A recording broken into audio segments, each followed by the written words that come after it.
इसी के ताल्लुक से फारूक शेख साहब हमारे सामने कुछ मुफीद बातें पेश करेंगे। मैं इससे पहले कि वो उनको आवाज दूं, सामने की तरफ कुर्सियां खाली है, जो हजरात खड़े हुए वो इस तरफ आ जाएं और तवज्जो के साथ हमारी माँ और बहनी भी इस बातों को सुने। जो मेरे दाहिने हाथ पे सीधे हाथ की तरफ है, आप मुंह इधर कर लो जरा भाईजान, सब मुंह इधर कर लो, जरा इधर आ जाओ सामने।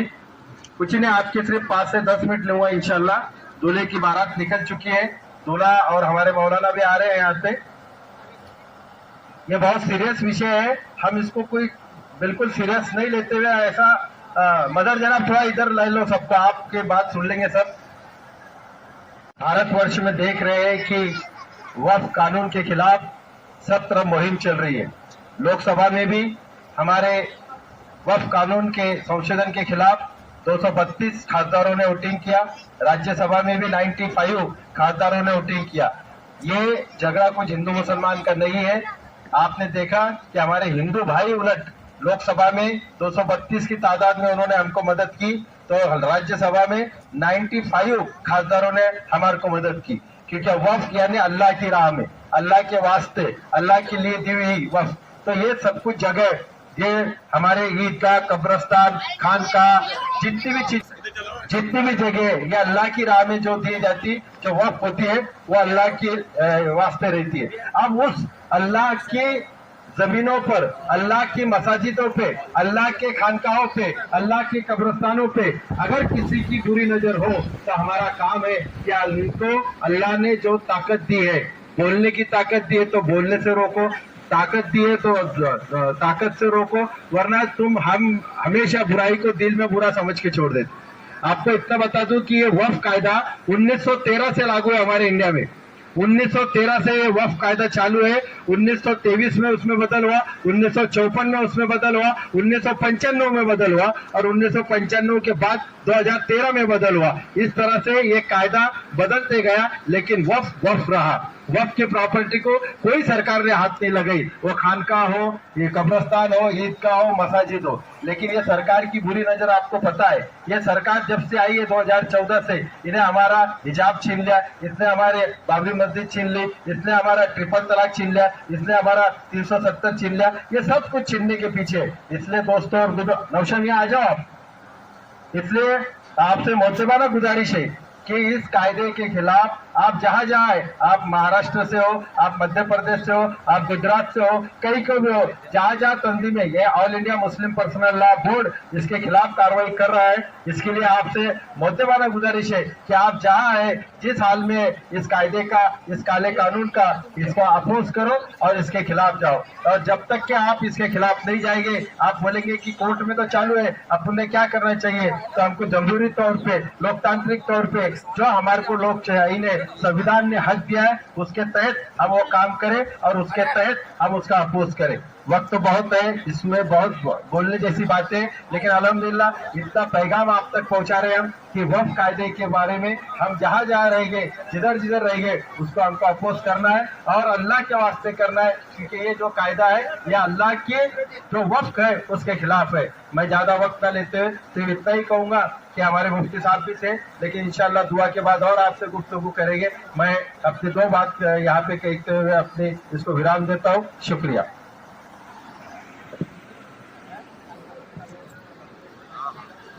मदरसे को दे, खानकाह को दे, कब्रस्तान को दे, अब ऐसा देते नहीं आएगा।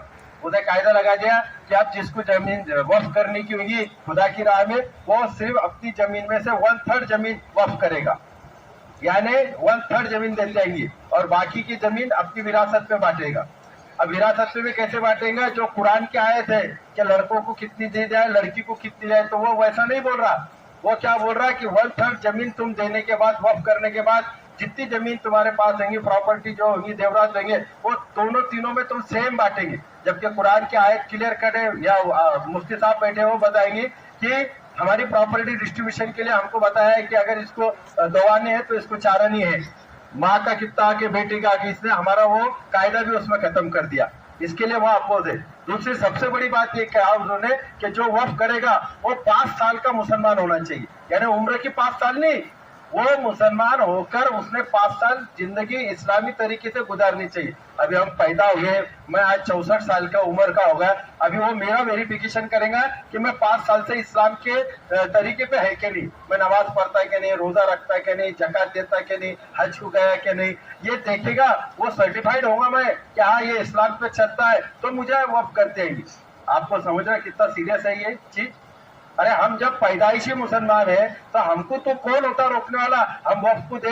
अभी हमारी माए बहनें अभी शादियां होती है तो हमारी बेटी जेवरात देती कि मैं मस्जिद को दे रही, मैं मदरसे को दे रही, आप बोल रहा हूँ बिल्कुल देती नहीं। इसके लिए हम उसको अपोज कर रहे हैं। आप बोल रहे हैं कि पूरे मुल्क में ऑल इंडिया पर्सनल लॉ क्यों अपोज कर रहा है, तो ये दूसरा कानून लगा दिया। तीसरा ये लगा दिया उसने कि जो तुम्हारी पहले जमीनें हैं अपनी, जो ऑलरेडी मुगल सम्राटों से लेके तो ब्रिटिश कालीन थी। मैंने कहा पहले कि ये कायदा 1913 से इंडिया में, लेकिन 1913 से 2024 में कभी कोई सरकार ने ऐसा की नहीं। हमारा जो वक्फ बोर्ड है, सेंट्रल का वक्फ बोर्ड में 22 मेंबर है और स्टेट के वक्फ बोर्ड में 11 मेंबर है। इन्हें सिर्फ हाउस में डिक्लेयर किया कि 2 गैर मुस्लिम आएंगे, ठीक है, हमको भी कोई हरकत नहीं, चल रहा 2 गैर मुस्लिम लेगा ले ले। लेकिन दोस्तों और बुजुर्गों, जब तुम ये विधेयक पढ़ेंगे, बिल पास होगा, तो जहाँ कंपलसरी थे अभी तक हमारे, क्या ऊपर वक्त में भी 22 और नीचे 11 वो भी मुस्लिम, तो उन्हें अनिवार्य जो शब्द है, जो कंपलसरी शब्द है, उसको निकाल दिया। यानी आप आज के तारीख में, आज जो उसने 9 तारीख को गैजेट किया था 9 अप्रैल को, अगर उसके हिसाब से वक्त में सेंट्रल में अगर 22 में से तो 12 लोग आ रहे थे हमारे नॉन मुस्लिम और नीचे 11 में से 7 आ रहे थे। अब बोलेंगे तुम कैसे आ रहे, तो अभी सेंट्रल की बॉडी ऐसी डिक्लेयर हो रही क्या भाई चेयरमैन कौन, तो अवकाफ का चेयरमैन वो जो सेंट्रल मिनिस्टर है अल्पसंख्यक का, अल्पसंख्यक का मिनिस्टर कौन है, रिजिजू, यानी वो चेयरमैन बन गया। उपाध्यक्ष कौन, जो वहां का अल्पसंख्यक का राज्य मंत्री वो कौन है, चेन्नई, वो बन गया उपाध्यक्ष। यानी आ गए 2। फिर लिखता है कि मेंबर ऑफ पार्लियामेंट होना चाहिए, यानी खासदार 2 होना चाहिए। अब 2 खासदार बीजेपी के है क्या वहां पे अपने तरफ, है क्या, बोलो यार जरा, एक भी नहीं है। ये जो वो 2 आगे 4 राज्यसभा के खासदार होना, तो है क्या अपने राज्यसभा में कोई मुस्लिम बीजेपी के, नहीं, वो आगे 2 6 ऐसे टाइप से लॉ एंड जुडिशरी का बार एसोसिएशन का मुस्लिम स्कॉलर होना है नहीं, तो वो ले लेगा। ऐसे 22 में से 12 लोग आ रहे हैं हमारे दूसरे।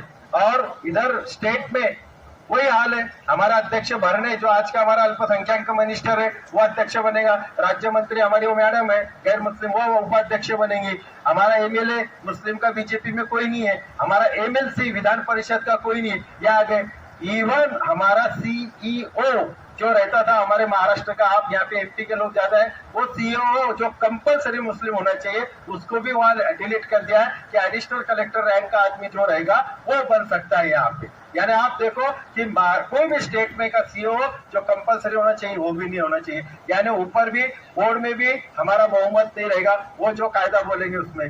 अभी जैसी मसाजिदें जितनी भी हमारी वक्फ होती है, अभी आजकल हम खरीदी करते हैं और वक्फ में रजिस्टर करके वक्फ कर देते हैं। अभी अगर उसमें किसने आके दावा दिया कि ये जो जमीन थी ये हमारी थी पुरखों की, ये इन्होंने मुस्लिम समाज ने एक गलती से खरीदी कर ली या इन्होंने धोखाधड़ी से खरीदी करी, तो वो 45 दिन में कलेक्टर को पावर दे दिया कि 45 दिन में कलेक्टर उसकी इंक्वायरी में उनको दे देगा।